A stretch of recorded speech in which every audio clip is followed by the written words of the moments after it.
Hello मेरे प्यारे बच्चों, कैसे हैं आप सभी। आई होप आप सभी बहुत अच्छे होंगे। चलिए आज का टॉपिक देखते हैं। आज हम जा रहे हैं वर्कशीट नंबर 24 सॉल्व करने और आज का विषय है हमारा हिंदी। आज हमें टॉपिक मिला हुआ है रचनात्मक लेखन, जिसका पार्ट 1 हम पिछले हफ्ते सॉल्व कर चुके हैं। तो आज का टॉपिक जो है वो बहुत ही इंटरेस्टिंग है, मजेदार है। और पत्र हमने पहले भी पिछले हफ्ते लिखना सीखा था, उसमें आपको बताया गया था कि पत्र क्या होता है और कितने प्रकार का होता है। तो पिछली वीडियो का मैं आपको याद दिला दूं, हमने डिस्कस किया था कि औपचारिक पत्र और अनौपचारिक दो तरह के पत्र होते हैं। औपचारिक पत्र कौन से होते हैं? जो हम किसी ऑफिस में लिखते हैं, जहां पे हमें औपचारिकता का ध्यान रखना पड़ता है। और अनौपचारिक पत्र वो होते हैं जो हम अपने रिश्तेदारों को, दोस्तों को और सगे संबंधियों को लिखते हैं, जिसमें हमें अनौपचारिक मतलब किसी भी औपचारिक बात का ध्यान नहीं रखना पड़ता है और उसे हम अपने हिसाब से लिख सकते हैं। तो ये होते हैं औपचारिक और अनौपचारिक पत्र। अब इसके आगे हम औपचारिक पत्र कितने प्रकार के होते हैं, उन्हें कितने भागों में विभाजित किया गया, वो सब हम आज की वीडियो में पढ़ेंगे। तो आज की वीडियो में हम वर्कशीट डिस्कस करेंगे, उसके बाद इसके आंसर्स डिस्कस करेंगे और आंसर्स आपको हमारे टेलीग्राम चैनल पर भी प्रोवाइड किए जाएंगे। तो आप हमारे चैनल को टेलीग्राम पर सर्च करिए मुदिता IAS वॉरियर्स और वहां हमें ज्वाइन करिए। वहां आपको सभी सब्जेक्ट्स की आंसर्स प्रोवाइड किए जाएंगे, ठीक है। और सभी बच्चे हमारा चैनल सब्सक्राइब करेंगे और अपने दोस्तों से शेयर करेंगे, हमें ज्वाइन करेंगे, ताकि आपको नोटिफिकेशन मिलता रहे और आपको हमारी सभी सब्जेक्ट्स की वीडियो प्रोवाइड होती रहे। हम आपको वीडियो में प्रॉपर एक्सप्लेनेशन देते हैं, उसके बाद आंसर देते हैं। हम आपको सीधा आंसर नहीं देते हैं, इसलिए क्योंकि आपके लिए इस टॉपिक को समझना भी उतना ही जरूरी है जितना कि इसे सॉल्व करना। क्योंकि फ्यूचर में आपको एग्जाम जो देना है वो अपने बिहाफ पे देना है बेटा, किसी और के बिहाफ पे नहीं देना। सिर्फ आंसर रट्टा मारने से कुछ नहीं होगा, इसलिए पहले आपको इस टॉपिक को समझना है, फिर आंसर्स को सॉल्व करना है। चलिए शुरू करते हैं आज का वीडियो। बच्चों, पिछले रचनात्मक लेखन के कार्यपत्रक में आपने औपचारिक पत्र लेखन और अनौपचारिक पत्र लेखन के अंतर को जाना था, ठीक है। तो हमने क्या पढ़ा था? अंतर, औपचारिक और अनौपचारिक पत्र में क्या अंतर होता है, ये हमने पिछली बार पढ़ लिया था। और एक औपचारिक पत्र के प्रारूप लिखने का अभ्यास किया था। तो हमने एक औपचारिक पत्र आपको दे भी रखा था, उसको हमने फिल किया था कि उसको कैसे लिखा जाता है। आज हम इस कार्यपत्रक के माध्यम से औपचारिक पत्रों के प्रकार का अध्ययन करेंगे, कि यानी औपचारिक पत्र कितने प्रकार के होते हैं वो हम आज पढ़ेंगे। और एक विषय पर एक औपचारिक पत्र लिखने का अभ्यास करेंगे। लास्ट में हमें एक औपचारिक पत्र लिखने की प्रैक्टिस भी करनी है, ठीक है। औपचारिक पत्रों को 3 वर्गों में विभाजित किया जाता है। जो औपचारिक पत्र होते हैं वो 3 टाइप्स के होते हैं, उसे 3 भागों में विभाजित किया जाता है। प्रथम, पहला जो पार्ट होता है प्रार्थना पत्र। नाम से ही पता चल रहा है प्रार्थना करनी है, यहाँ रिक्वेस्ट करनी है। प्रार्थना पत्र, जिन पत्रों में निवेदन अथवा प्रार्थना की जाती है वे प्रार्थना पत्र कहलाते हैं। प्रार्थना पत्र में अवकाश, शिकायत, सुधार, आवेदन आदि के लिए लिखे पत्र आते हैं, ठीक है। तो हमें क्या होता है, प्रार्थना पत्र में हमें या तो छुट्टी लेनी है, जैसे स्कूल में हम पढ़ते हैं तो हमें छुट्टी लेनी है, उसके लिए हमें पत्र लिखना पड़ता है। किसी की शिकायत करनी है, ठीक है, उसके लिए हमें पत्र लिखना पड़ता है। सुधार करने के लिए, आवेदन करने के लिए, ये सारी जो चीजें होती हैं ये प्रार्थना पत्र कहलाते हैं। ये पत्र स्कूल के प्रधानाचार्य से लेकर किसी सरकारी विभाग के अधिकारी को भी लिखा जा सकता है। आवेदन कई तरह के आपने देखा है ना, सरकारी विभागों में लिखा जाता है, सुधार के लिए सरकारी विभाग में लिखा जाता है। नंबर 2, सेकंड टाइप का कौन सा होता है? कार्यालय पत्र, यानी जो कार्यालय में लिखा जाता है, जो ऑफिस में लिखा जाता है, वो कार्यालय से कार्यालय पत्र। जो पत्र कार्यालय कामकाज के लिए लिखे जाते हैं वो कार्यालय पत्र कहलाते हैं। मतलब ऑफिस के पर्पज से जो काम से लिखे जाते हैं उसे कार्यालय पत्र कहते हैं।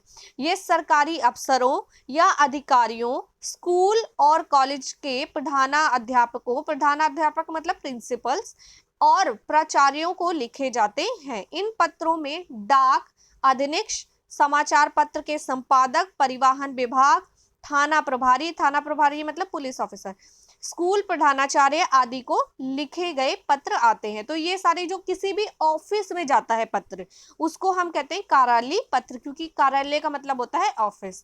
नेक्स्ट आता है हमारा थर्ड। तो हमारा जो तीसरा है वो है व्यवसायिक पत्र। व्यवसाय में सामान खरीदने व बेचने अथवा रुपयों के लेन देन के लिए जो पत्र लिखे जाते हैं उन्हें व्यवसायिक पत्र कहते हैं। इन पत्रों में दुकानदार, प्रकाशक, व्यापारिक कंपनी आदि को लिखे गए पत्र आते हैं। मतलब ये जो पत्र होते हैं इसमें क्या होता है कि बिजनेस के पर्पज से जो पत्र लिखे जाते हैं, जब आप 11th क्लास में जाएंगे तो आप इसको डिटेल में पढ़ेंगे, ठीक है। तो व्यवसायिक पत्र क्या होते हैं, जो व्यवसाय में, मतलब हम कोई बिजनेस करते हैं तो हमें किसी से सामान खरीदना है, किसी को बेचना है, ठीक है, और कुछ हमने खरीदा हुआ सामान अगर डिफेक्टेड है उसको रिटर्न करना है, तो इन सारी चीजों के लिए हमें लेटर लिखना पड़ता है, इन सारी चीजों के लिए हमें पत्र लिखना पड़ता है। ये सारे पत्र जो होते हैं वो व्यवसायिक पत्र कहलाते हैं। अब हम बात करते हैं आगे, औपचारिक पत्र लिखते समय ध्यान रखने योग्य बातें। आपको पता है अनौपचारिक पत्र हम लिखते जब है तो हमें अपने मन से लिखना पड़ता है, उसमें हमें चीजों का ध्यान रखने की बहुत ज्यादा जरूरत नहीं होती, पर अनौपचारिक पत्र में ही ऐसा होता है। जब हम औपचारिक पत्र लिखते हैं तो हमें बहुत सारी बातों का ध्यान रखना पड़ता है, क्योंकि जो पत्र जिसके सामने जा रहा है हमारा, ठीक है, उसके ऊपर हमारा एक अच्छा इंप्रेशन पड़ना चाहिए, ठीक है, और जिस काम के लिए जा रहा है हमारा वो काम होना चाहिए। इसलिए औपचारिक पत्र जो है उसमें बहुत सारी बातों का ध्यान रखना पड़ता है। वो कौन कौन सी बातें हैं वो देख लेते हैं हम। कुछ बातें हमने पिछली बार वीडियो में डिस्कस किया था कि हमें किन बातों का ध्यान रखना चाहिए, जैसे कि हमें सरल भाषा में लिखनी चाहिए, पत्र हमें छोटा लिखना चाहिए, अपनी बातों को आसानी से समझाना चाहिए। तो ये सारी बातें थी। अब हम देख लेते हैं और कौन सी बातें हैं जिनका हमें ध्यान रखना चाहिए। नंबर 1, औपचारिक पत्र नियमों में बंधे हुए होते हैं।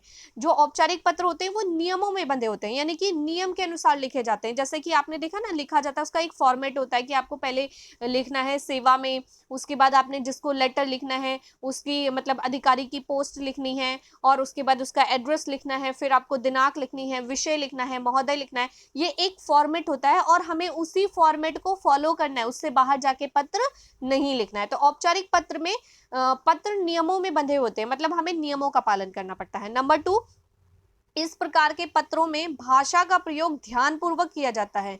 इसमें अनावश्यक बातों, कुशल मंगल समाचार आदि का उल्लेख नहीं किया जाता, यानी कि इसमें हम बहुत ध्यानपूर्वक करते हैं, और भाषा जो होती है वो हमारी बहुत ही अच्छी और कैसी होनी चाहिए, बहुत ही शिष्टाचार वाली भाषा होनी चाहिए, ठीक है। अगला है थर्ड पॉइंट, पत्र का प्रारंभ व अंत प्रभावशाली होना चाहिए, यानी पत्र की शुरुआत और एंडिंग बहुत अच्छी होनी चाहिए, इफेक्टिव होनी चाहिए, कि जिसको हम पत्र लिख रहे हैं उसके ऊपर एक अच्छा असर पड़े, एक अच्छा इंप्रेशन पड़े और वो हमारा काम करे। नेक्स्ट है, पत्र की भाषा सरल, लेख स्पष्ट व सुंदर होना चाहिए। पत्र की भाषा सरल यानी कि आपकी लैंग्वेज इजी होनी चाहिए, और उसके बाद है लेख, लेख मतलब होती है लिखावट, यानी कि आपकी हैंडराइटिंग वो स्पष्ट व सुंदर होनी चाहिए। अगर आपने ऐसी हैंडराइटिंग में लिख दिया कि भाई पढ़ने वाले को समझ ही नहीं आ रहा, तो वो क्या पढ़ेगा आपका लेटर, है ना। तो इसलिए आपका पत्र पढ़ा जाए, इसलिए हमारी हैंडराइटिंग जो है वो कैसी होनी चाहिए, सुंदर और साफ साफ होनी चाहिए। नेक्स्ट देख लेते हैं, यदि आप कक्षा अथवा परीक्षा भवन से पत्र लिख रहे हैं तो कक्षा अथवा परीक्षा भवन अपने पता के स्थान पर तथा क ख ग अपने नाम के स्थान पर लिखना चाहिए। तो आपको याद रखना है कि जब भी हम एग्जाम के लिए कोई भी पत्र लिखते हैं, कोई भी पत्र अगर परीक्षा के लिए यानी एग्जाम्स के लिए लिखा जाएगा तो कभी भी उसमें अपना नेम या अपना एड्रेस नहीं मेंशन करते। इसको आपको हमेशा याद रखना है। नेम की जगह पे क ख ग और पते की जगह पे भी आप क ख ग या कुछ भी इस टाइप का लिख सकते हैं। इसके सिवा आप अपना नाम या एड्रेस कहीं भी मेंशन नहीं कर सकते हैं। या फिर परीक्षा भवन, नाम की जगह क ख ग और एड्रेस की जगह परीक्षा भवन लिख सकते हैं। नेक्स्ट है, पत्र पृष्ठ के बाईं ओर से हाशिए यानी कि मार्जिन लाइन के साथ मिलाकर लिखें। यानी जो पत्र पृष्ठ, पृष्ठ मतलब होता है पेज, जिस पेज पर हम पत्र लिख रहे हैं, ठीक है, उस पे आपको बाईं ओर से, आपको ये याद रखना है कि मार्जिन लाइन से हमें उसको लेकर लिखना है। अगला देखो, पत्र को एक पृष्ठ में ही लिखने का प्रयास करना चाहिए, ताकि जो पत्र है वो एक पृष्ठ यानी कि एक ही पेज में लिखना चाहिए। अगर पत्र एक पृष्ठ में नहीं लिखा जाएगा तो क्या होगा, बहुत लंबा हो जाएगा, बहुत ज्यादा, है ना, तो पलट पलट के तो उसको कोई पढ़ेगा नहीं। और जितने भी ऑफिसर्स वाले लेटर होते हैं उनके पास तो इतना टाइम नहीं होता किसी के पास कि वो आपका पत्र बहुत डिटेल में जाके पढ़ेंगे। तो इसलिए पत्र जो है वो एक ही पेज में आ जाना चाहिए, ऐसे लिखना चाहिए। प्रधानाचार्य को पत्र लिखते समय प्रेषक के स्थान पर अपना नाम, कक्षा व दिनांक लिखना चाहिए। तो यहाँ पे प्रधानाचार्य को जब हम पत्र लिखते हैं तो प्रेषक के नाम पे क्या लिखते हैं, अपना नाम। पत्र लिखने वाला कौन होता है, हम खुद होते हैं ना, इसलिए अपना नाम, अपनी क्लास और अपना आज जिस दिन हम पत्र लिखते हैं उस दिन की डेट लिखते हैं।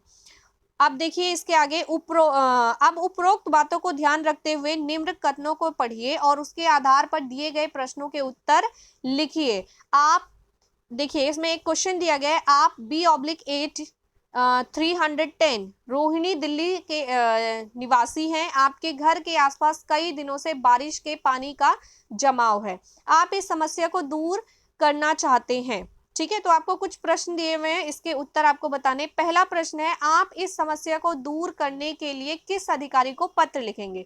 तो किसको लिखेंगे?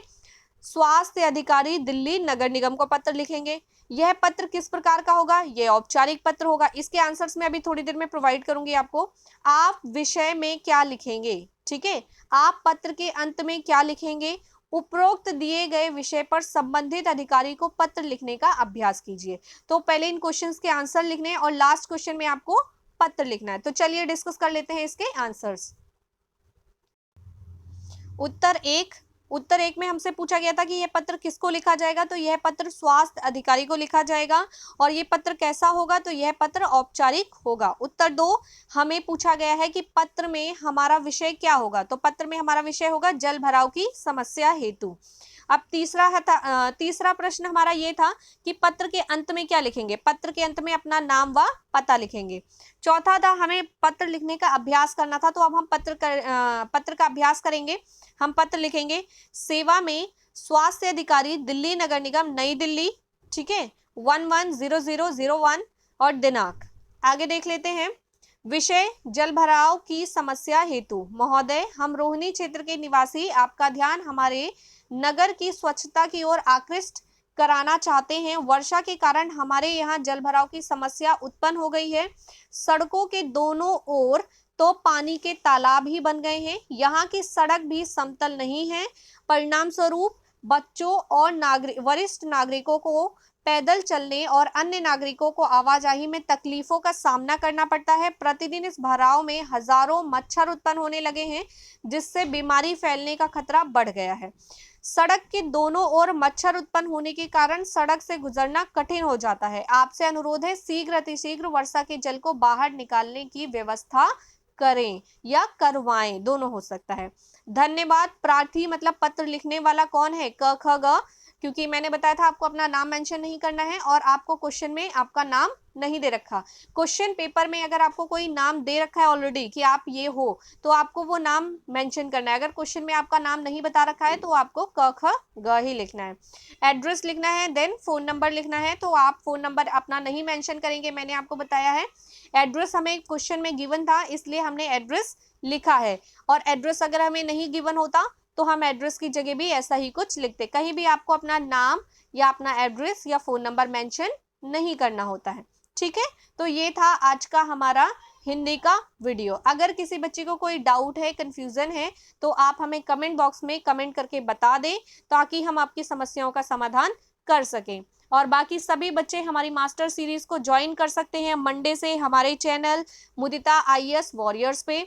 ठीक है, और वोटिंग करके आप हमें बता सकते हैं कि वोटिंग अभी भी जारी है। वोटिंग करके आप हमें बता सकते हैं कि 9th एंड 10th की कौन कौन से सब्जेक्ट की क्लास आपको चाहिए और कौन कौन से मीडियम में चाहिए। ठीक है, हिंदी मीडियम या इंग्लिश मीडियम में। बाकी आप सभी बच्चे बहुत इंटेलिजेंट हैं और इस तरीके से आप हमारे साथ कोऑपरेट करते हैं, हमें कमेंट करते हैं, इसके लिए थैंक यू सो मच। आगे भी आप हमें इसी तरीके से सपोर्ट करते रहिएगा और हम आपकी हेल्प करते रहेंगे। चैनल को सब्सक्राइब कर लीजिए ताकि आपको नोटिफिकेशन मिलता रहे और हम आपको वीडियोस प्रोवाइड करते रहें। ठीक है, थैंक यू बच्चों, बाय बाय।